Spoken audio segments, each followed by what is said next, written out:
Chief Washington Correspondent James Rosen is standing by live now in Washington with more.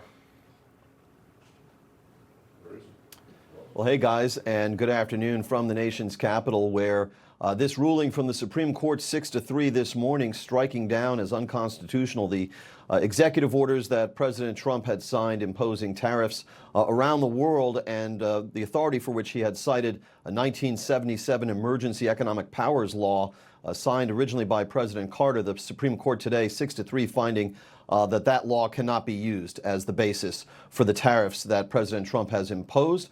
Also worth noting that Justice Kavanaugh, in his dissent in the case, noted that this decision produces no guidance whatsoever as to whether, as a result of this ruling, the United States Treasury must now repay all the money that it has collected as a result of these tariffs, estimated at $200 billion in 2025.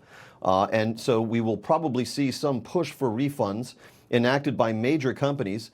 Some have already taken to the courts to try and protect their claims, such as Costco, parts of Toyota, and so on. So this definitely throws, at least for some period of time, the Trump administration's entire economic agenda into some measure of chaos.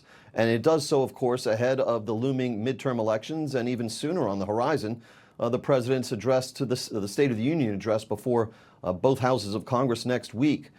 It is possible for President Trump to reimpose some of these tariffs, at least some of them, citing a different law perhaps, and it is probably a safe assumption that we will see the Trump White House, the Treasury Department, the U.S. Trade Representative's Office make moves along those lines to try and preserve as much as they can of the president's global tariff regime. But this is a rare defeat for President Trump at the Supreme Court, and it is worth noting, should he be of a mind to try and attribute this decision to radical activist justices, it's worth noting that two of the three members of the so-called conservative bloc of the court of the six, two of them were appointed by President Trump himself, who sided with Chief Justice Roberts in his authorship of the majority opinion here, Justice Gorsuch and Justice Amy Coney Barrett. So a striking development, and one whose impacts will be difficult to discern for some period of time, as both foreign nations, corporations around the world, and not least of all, the Trump administration scramble to deal with the after effects of the Supreme Court's historic ruling.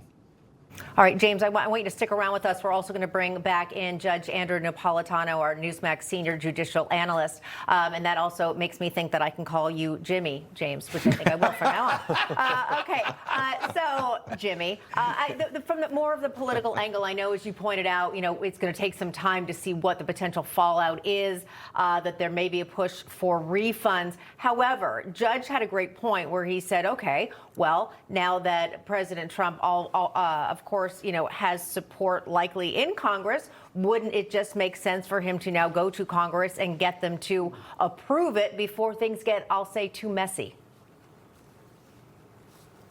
Jimmy. Oh, I'm sorry. I thought you were addressing Judge Napolitano. No, that was now, for you, Jimmy. If you would have just called me Jimmy, I would have understood. I know. It's I know. I confused you. Go ahead, Jimmy. Well, so the first most urgent decision on the part of the Trump White House right now is how to respond to the ruling and what form that will take. Will it be a Truth Social post from President Trump? Will it be an on-camera appearance? Will it be through the press secretary? Will it be through the Treasury secretary? There's any number of options available to them in terms of messaging. But they do have a messaging problem on their hands now, because the Supreme Court, by a decisive margin, including members who were appointed by Republican presidents and two members who were appointed by President Trump himself, have now rebuked his entire economic agenda, which was predicated on the imposition of tariffs worldwide. This does not affect, we should point out, all of his tariffs. There are steel and aluminum tariffs that were imposed under a different legal predicate that didn't cite this 1977 Emergency Powers Law, that had never before been used as a justification for tariffs.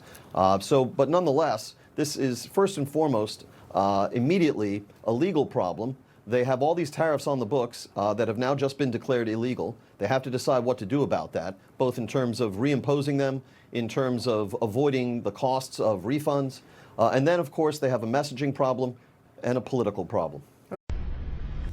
Information, truth, is freedom. Is Newsmax. It's real news for real people.